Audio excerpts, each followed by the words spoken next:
RMC, Bourdin Direct. Bien, Audrey Jougla, profession animale de laboratoire. Vous avez enquêté dans des laboratoires publics et privés, des lieux surprotégés où se pratique l'expérimentation animale. Qu'avez-vous vu et qu'est-ce qui vous a choqué ?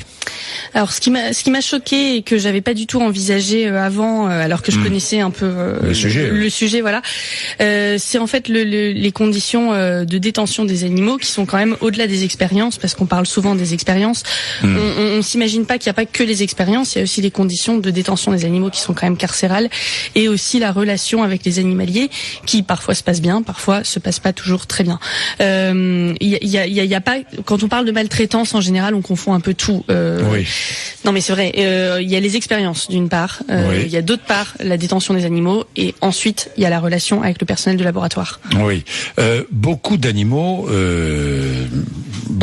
divers et variés, hein. Oui. Des rongeurs, des chevaux, des chats, des chiens, des oiseaux, des singes, enfin bon, etc., qui participent à cette expérimentation, qui est indispensable.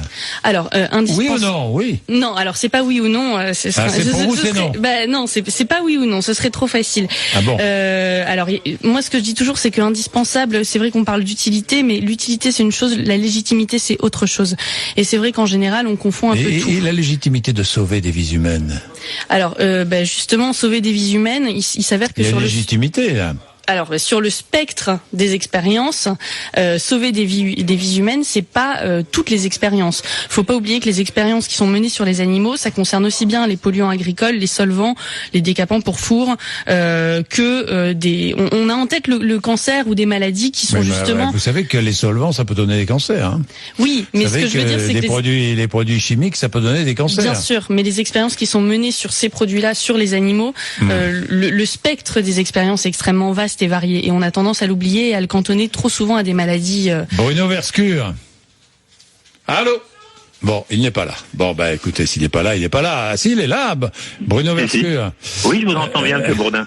Bon, vous dirigez l'association qui réunit les laboratoires de recherche animale. Alors, cette expérimentation animale, indispensable? Oui, sinon on n'en ferait pas. De toute façon, personne n'a envie de le faire, et je crois que Madame Jougla a bien vu, et on le voit bien dans son livre, et moi je trouve que c'est pas si mal écrit que ça. Vous l'avez lu, le livre? Oui, j'ai eu le temps de le lire. J'ai réussi à l'avoir le 5 septembre à l'occasion d'un rassemblement, et je pense que quand elle met en évidence que parfois les personnes qui travaillent en recherche, en contact avec les animaux, ne sont pas très heureux de le faire, je pense qu'elle a raison, et qu'elle a raison de le dire, et il faut savoir que ces personnes font le maximum pour que ça se passe le moins mal possible, voire le mieux possible pour les animaux, et que pour elle c'est pas toujours très facile, et elle préférait en effet travailler avec des éprouvettes, ça c'est sûr. C'est possible ou c'est impossible de ne travailler qu'avec des éprouvettes? D'abord, pourquoi des animaux? Parce qu'il y a beaucoup de maladies de l'homme qui existent chez l'animal, beaucoup, et que environ 90% des médicaments vétérinaires sont aussi utilisés en médecine humaine, ou des médicaments très proches. Donc ils sont très très proches. On ne peut pas aujourd'hui, on est incapable aujourd'hui de reproduire en laboratoire le fonctionnement d'un organisme entier. Il y a des progrès qui se font, des cultures cellulaires en 3D, des labos de chips, comme on dit bien en anglais. Beaucoup de méthodes alternatives qui sont pas connues du grand public. Tout à fait. Et elles sont extrêmement utilisées. Il y a une étude qui vient de sortir récemment sur la pharma qui montrait que dans les années 80, il y avait 5 ou 6 tests par an utilisés dans ces laboratoires, des tests in vitro utilisés dans ces laboratoires. Aujourd'hui, en 2013 ou 14, c'était 180 000. Et c'est passé de 0,1% d'in vitro à 21% d'in vitro. Ça, c'était dans le privé, pharma et centres de recherche. Donc ça évolue.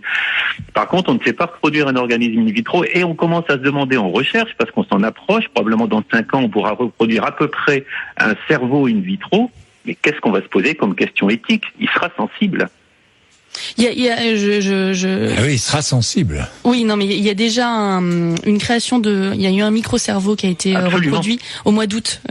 Absolument. Pour le dire. Il lui manque la vascularisation sanguine et 2-3 petites choses quand même, mais il y a à peu près toutes les cellules qu'on a dans un cerveau, et il peut fonctionner. Donc, on va commencer à se demander, mais est-ce qu'il peut réfléchir? Est-ce qu'il peut ressentir? Est-ce qu'on a le droit de le terminer, de le tuer? Ça va y avoir des drôles de questions. Tout ça pour dire que le mythe de reproduire en laboratoire un organisme entier va rapidement avoir des limites. La technique évolue tellement qu'on va pouvoir le faire, et on va se dire, on le fait ou pas? Bon, c'est une autre question, un autre sujet qu'on verra arriver.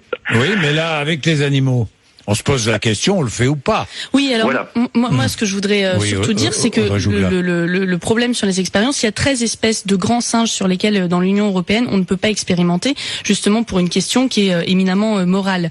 Et c'est vrai que sur ce problème des expériences sur les animaux, souvent on a tendance à mélanger une question technique scientifique, du coup qui est trop souvent la parole en fait des scientifiques, et le grand public se sent ignorant parce qu'on se dit on va rien comprendre, on n'est pas scientifique, on n'a aucune légitimité à parler de ce sujet-là, alors que moi, ce que je pense, c'est qu'au contraire, c'est un problème qui est éminemment moral. C'est une question de société. Vous placez ça sur le terrain moral, mais évidemment. Alors vous dites, en vous plaçant sur le terrain moral, il faut cesser toutes ces expérimentations animales. Je pense qu'il y en a beaucoup qui sont redondantes, il y en a beaucoup qui pourraient être évitées. Est-ce qu'il faut tout cesser? Alors tout cesser, quand on dit ça, évidemment, on se dit ah bah oui, et si vous aviez une maladie invalidante, vous seriez bien contente. Je vous pose la question, oui ou non?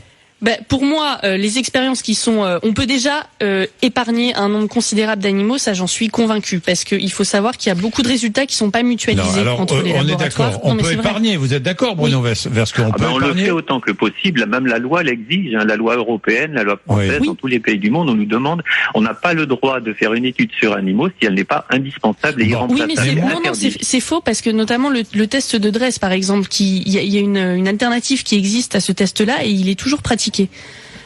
Je sais pas, faudrait regarder en détail. Après, il y a beaucoup de choses qui font. Normalement, qu'on limite, mais Audrey, vous voulez interdire totalement l'expérimentation animale? Moi, évidemment, alors mon avis personnel, c'est que moralement, c'est indéfendable. Le problème, c'est que les scientifiques trop souvent essaient de dire c'est défendable parce que c'est utile à la santé humaine. Mais on mélange tout quand on dit ça en fait. Non mais d'accord, mais je vous pose la question. Vous me dites oui, il faut arrêter systématiquement. Totalement. Pour moi, on n'a pas le droit moralement de faire subir à des êtres non consentants. Peut arrêter Bruno Verscoeur aujourd'hui? Est-ce qu'on peut arrêter toute expérimentation? Ce serait pas une décision des chercheurs, mais une décision de la société, disons française ou européenne, qui dirait on arrête. En même temps, on paralyse complètement la recherche biomédicale pour les humains, pour les vétérinaires, etc. Mais moi, c'est moi qui vous le dis. Moi, je suis pas dans le secteur de la protection animale, mais de la recherche. Et dans ce domaine, je pense que je sais bien ce que je dis.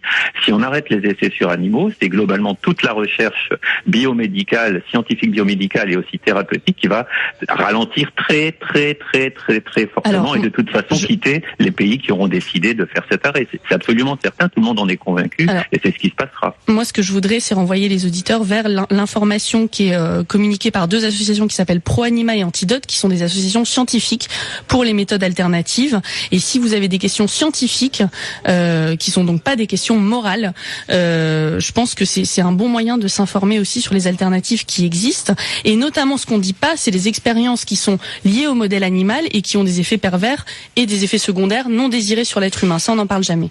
ProAnima et One Voice ne sont pas des associations scientifiques. Antidote Europe. Oui, vous avez raison. C'est pas One Voice. One Voice, c'est beaucoup plus pondéré.